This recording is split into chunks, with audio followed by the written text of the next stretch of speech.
Zviri sei mazimba? Inini ndinoitwa trader.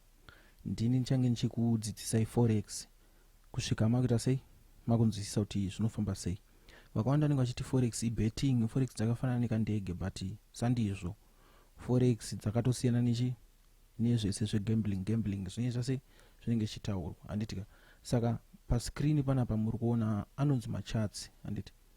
Pese pamuchavhura manhingiriki enyu eforex ndozvinhu zvamuchaita sei, zvamuchatanga kusangana nazvo zvinenge zvakadai.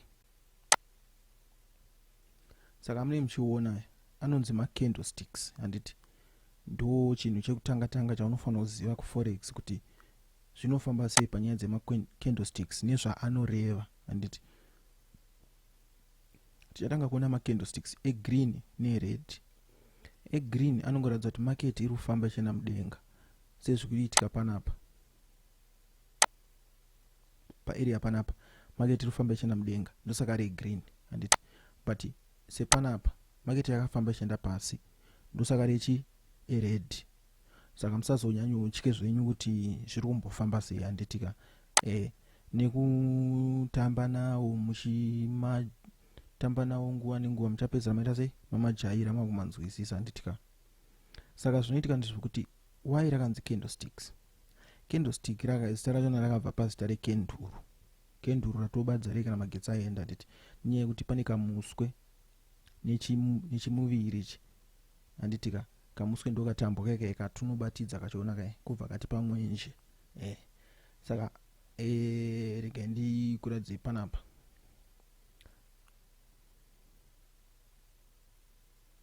Iri ndo candlestick redu regreen, tati market inenge ichifamba ichienda mudenga. Saka kumusoro kwayapedzera kusvika uko ndo the highest point yafamba price. Kuzasi uko inonzi lowest point. Lowest point yasvika price. Then apa ndo pa open pecandle redu. Then apa ndo pa close pecandlestick redu, handiti. Candlestick rebuy iri ratutara nezvaro. Atachitara nezvaro iri, handitika. Then iri toya pane red. Red ndere sell. Kana chiti sell totaura kuti chinhu chiri market price iri kufamba ichidzika pasi. Saka musiyano ungoripo apa, musiyano we open ne close. Nofunga mautonzwisisa mega kuti buy tinovhurira pasi tovharira padenga, sell tinovhurira padenga tovharira pasi. But high ne low zvakangofanana, handitika. Kana market yavhurira pasi yoclosera padenga, that's buy. Candlestick redu nenge regreen. Kana market yedu yavhurira padenga yovharira pasi, that's sell. Candlestick redu nenge red. Usually masoftware esi akawanda nemaapplication akawanda toshandisa kutrader anenge ane makale waya red ne green. But vamwe vanozomachinja iwo nekufamba kwenguva futi uchanga ugona kuita sei kumachinja. Tichadzidzisana, handitika.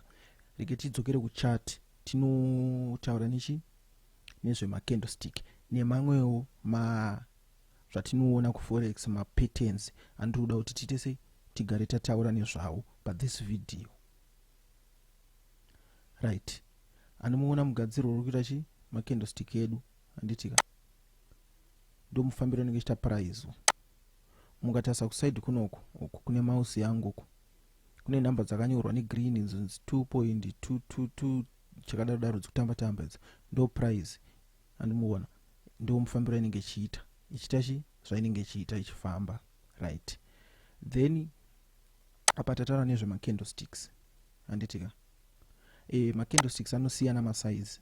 Muona kune hombe nemadiki netudiki nemamwe asinganzwisisike aya anoita ngemuchinjikwa atori nemazita. Tichava tichita sei tichitaura nezvawo, handitika, right.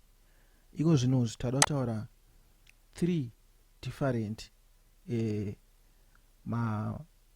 chart patterns atinoona kuforex. Akawanda zvawo, but todatora major achona 3 anoshandiswa navanhu pakutrade. Tine inonzi line, handitika. Line ndo iri. Line rinenge singashowe candlestick. Rinenge chingoshowa kuti price yafamba sei chitange mabharangizha ngesignature, handitika. Signature yakazara madododo yechidofo chifododo ichita chi zvainenge ichiita. Ndinoona kuti price iri kutamba tamba ichita zvairi kuita apa handitika. Ndo mates dzinyi ichiitwa nechart pattern redu kana riri pa line handiti rinenge ichiita zvairi kuita chidai. Then next tikabva pa line tine anonzi mabars angoda kufanana nema candlesticks but iwo haana chimuiri chidhafu handitika. Angori netumasinu tunoita nge German anniversary yenda uto. Ndo mamiriro anenge akaita chart pattern yedu yemabars handitika. But usually traders akawanda I hope nemiwo muchafarira kuita sei kutrader using candlesticks handitika. Nekuti pa candlesticks apa zvinenge zvakanyatsobuda nice inenge zvinenge zvine sweetness. But tikauya kuno kwekuselecta akawandisa tine anonzi heikin ashi, renko, line break, high, low, columns, baseline, zvinongoenderana makagi zvinoenderana nekuti iwo uchanakirwa nepattern ipi pakutrade handitika. Ndo mates dzinenge dziripo. Kune vari kuda kupinda mu WhatsApp channel, tine WhatsApp channel yedu iripo, ne Telegram channel handitika, ne Facebook page. Make sure matora number dzirichi mu description, mupindamo kana kufollowa ma links ari mu description, moita sei mupinda mu groups, mofollow pa Facebook handiti. Pa YouTube gara maita sei subscribe kuitira kuti next time patiri kuya tichipinda pa next lesson musaita sei musasaririra handitika. Right, ndo lesson ratati naro nhasi iri. Saka mukazonzwa vanhu aya vanenge vachitaura kuti forex dzakafanana nekandege, forex betting, forex gambling, unoudza kuti aiwa uya kupage kwa mentor kunoko kwa trader wokudzidzisa zvakanaka chinongodiwa idata rako handitika. Saka munhu ngagare ane data obva auya panapa obva atora data handiti.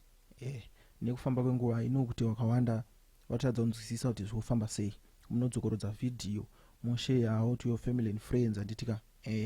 Kana muri group revanhu kana kuti 4-5 vakuda kudzidza forex, munokwanisa kugadzira group renyu mopota muchiti tikabudisa video moenda naro group kwenyu kwekuye motanga kubatsirana muchita group work. Madiscussions akakosha stere kuforex, matraders akawanda tinotorwa madiscussions, zvinotibatsira handitika. Nekuti kuunderstanda kunosiyana, tine fast learner tine slow learners.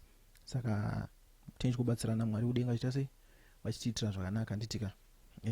Saka ngatibatane pa video rinotevera, musaripotse nekuti akatikoshera singaiti.